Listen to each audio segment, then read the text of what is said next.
Lepo pozdravljeni iz Kopra, sem kandidatka Nove Slovenije za občinske volitve, za svetnico na listi Nove Slovenije. Eno krasno mesto, ki se resnično razvija v lepo mesto in ni čudno, da rečejo, da je ta košček najlepši košček naše dežele.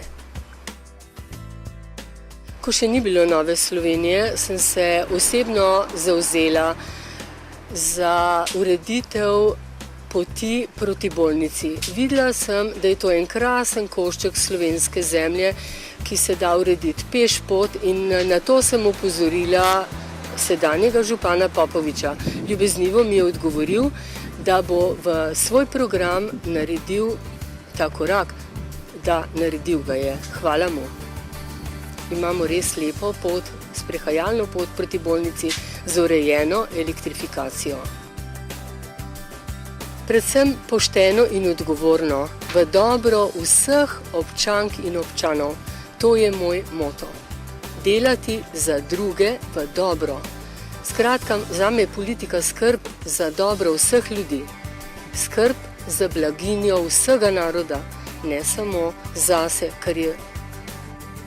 Se zavedam, da je moje delo koristno le, če je v dobro vseh občank in občanov, in ker smo stranka, ki je blizu ljudem, želim tudi poudariti v našem programu transparentno porabo občinskega denarja.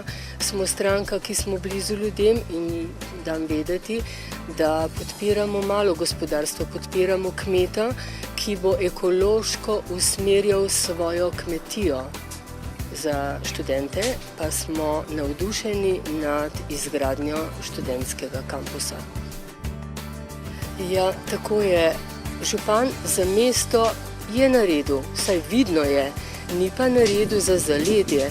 In ker gre za občino, v občino spada tudi zaledje, ne samo mesto, tukaj je pa opaziti pomanjkanje dela župana. Dejansko gre za mestno občino Koper, pod mestno občino Koper pa spadajo tudi zaledja. So Dekani, Sveti Anton, Ankaran. Ne naredi se za te kraje toliko, kot se naredi za samo mesto. In potem seveda ljudje upravičeno negodujejo in razmišljajo tako, kot bi razmišljal vsak človek, vsak občan. Denar se steka v mesto, dela se za mesto, podeželje je pa zanemarjeno. In Nova Slovenija stoji na stališču, da je potrebno proporcionalno denar deliti, tako za mesto kot za predmestje. Tako bom rekla, lista Nove Slovenije je resnično lista poštenih ljudi, lista ljudi s krščanskimi vrednotami, ki dela za ljudi in je blizu ljudi. Našo stranko Novo Slovenijo v Kopru občani in občanke najdejo pod številko 2.